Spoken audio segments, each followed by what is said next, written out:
one of the things that I've noticed over the years is we forget, or at least I do, but most people forget what we didn't know when we start these programs.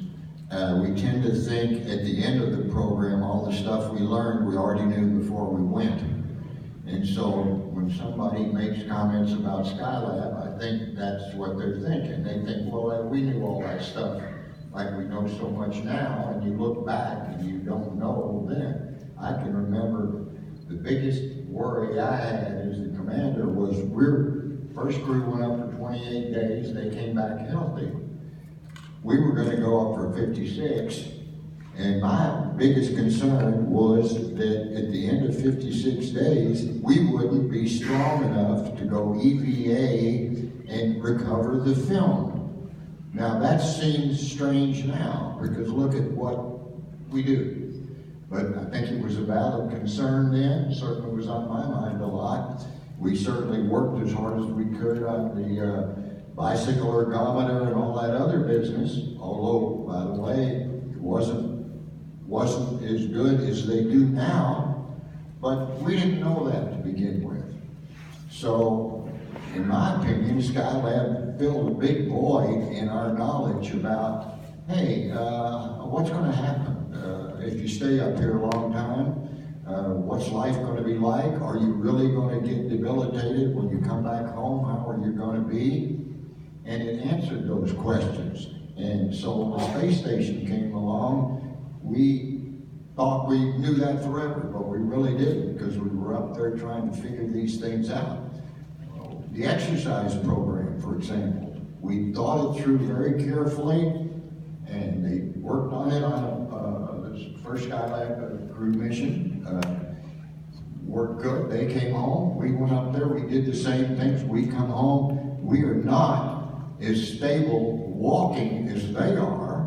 Why not? Well, we found out that, hey, if you just build on your strength, but you don't work on your balance mechanisms, then you're not going to be able to walk around on Earth when you get home. I can remember getting on the aircraft carrier, walking along, and the doctors were holding either side of me, and all of a sudden, I just kind of pitched to the left or right, and I said, boy, this ship is really rocking and rolling. Well, the ship wasn't, I was. The balance mechanism on my legs and bottom of my feet had detuned. And I don't think it bothered Jack as much as it did me. I don't know, he'll have to say. But then for the next Skylab mission, they came up with, and Dr. Bill Thornton came up with this thing, and what it was an inclined plane that had Teflon on it. You put on socks, and then you put some springs on, and then you had to try to walk up it. Wasn't that hard work, but if you didn't walk, balance as you went up the thing, you would go off, tip to the right and left, and it kept those sensors in your body working. And so people, we do that sort of thing now. We've just forgotten how much we really learned. One of my favorite thoughts about Skylab happened during the rendezvous, and maybe Jack will say something about it. We launch, and we're in the middle of the rendezvous. We think we're hot stuff. We've been rendezvousing in the training, and we're doing minimum fuel rendezvous. We think we're going great. This is a piece of cake. All of a sudden, Jack's over there by the right window, and he says, hey, a thruster just floated by the window. Well, that doesn't sound good. Anyway, I say, okay, well, I didn't know what to do. And then immediately thereafter, the low temperature light came on that thruster. And so we checked the book, the emergency procedures book, and it said, isolate the thruster and all that stuff. We did that, but we weren't sure what it was. But then we began to think about it. I think Jack was the guy that said, maybe that wasn't the thruster. Maybe the fuel or the oxidizer had leaked into the chamber of the thruster, the bell of the thruster, and it had frozen, and when we maneuvered it, it came out, and that was the frozen piece that looked exactly like the thruster going by. Well, that still was pretty bad news. And so here we are getting ready to make the rendezvous, and we're right on course. I think we were almost past the last big maneuver, and then we had two little maneuvers, mostly with the RCS. And so we're starting to do it, and it comes time to make some corrections. Well, the minute I start thrusting forward, for example, the thruster on the left thrusts forward, the one on the right doesn't do anything. So I my nose starts to move off to the right, and so I begin to not being able to see the workshop. And one of the things you want to do is keep the workshop relative to the stars nice and still. That means you're coming on a straight path. But when you can't see it, you don't know what's happening. So I stopped thrusting, came back, did it a couple more times. By then, we did another maneuver. I didn't do that one very well either.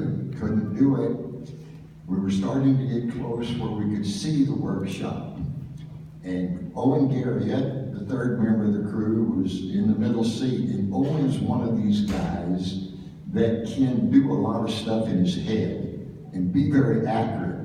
So he's looking at the computer at this time. I'm looking at the computer. I'm not happy, but not unhappy. And Owen says, we're going way too fast. You got to brake. Now, one thing you didn't want to do in rendezvous is come to a stop out and way in front of your target, because then you've got to use fuel to get going again and to stop again. Not a good thing. I said, no, we've braked enough, because I kind of imagined how long we've been braking in simulations. He said, no, so I kept going. I was the commander, or did he know? So anyway, Owen then waits a little while. He's trying to decide what to do. He's watching these numbers. I'm busy trying to look at Jack. At this time says, don't run into it. I remember I said, I'm not going to hit it. I'm just going to go below it just in case. I would say my heart rate during this rendezvous was higher than it's ever been in space flight or flying an airplane. And I'll tell you, it wasn't because I was scared I was going to hit it. I was scared I was going to be embarrassed and miss this rendezvous. And I had that running through my mind. We're going to miss this thing, and then we're going to have to re-rendezvous, and that's going to look awfully bad. But anyway, finally Owen, he told me it again. He said, we need to brake some more. I thought, no. And he released his buckle on his couch and floated down to the lower equipment bay, which he has never, ever done in training. I thought, he never did that before. I think he didn't want to be part of what was getting ready to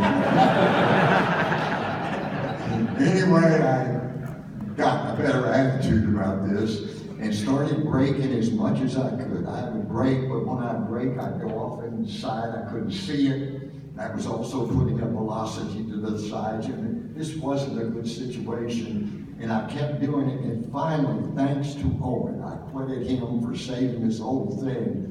We stopped underneath it.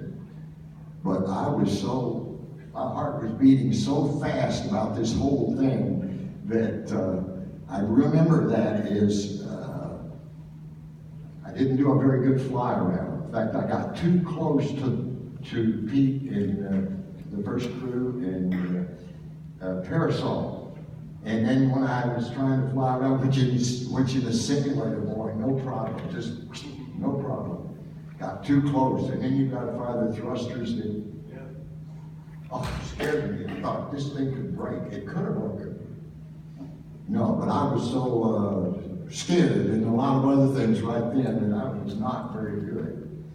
But I'll let Jack talk about all the rest of it. We had a great 59 days, it turned out, the extent is. They wouldn't let us go any further because we were eating all the food. Go ahead, Jack.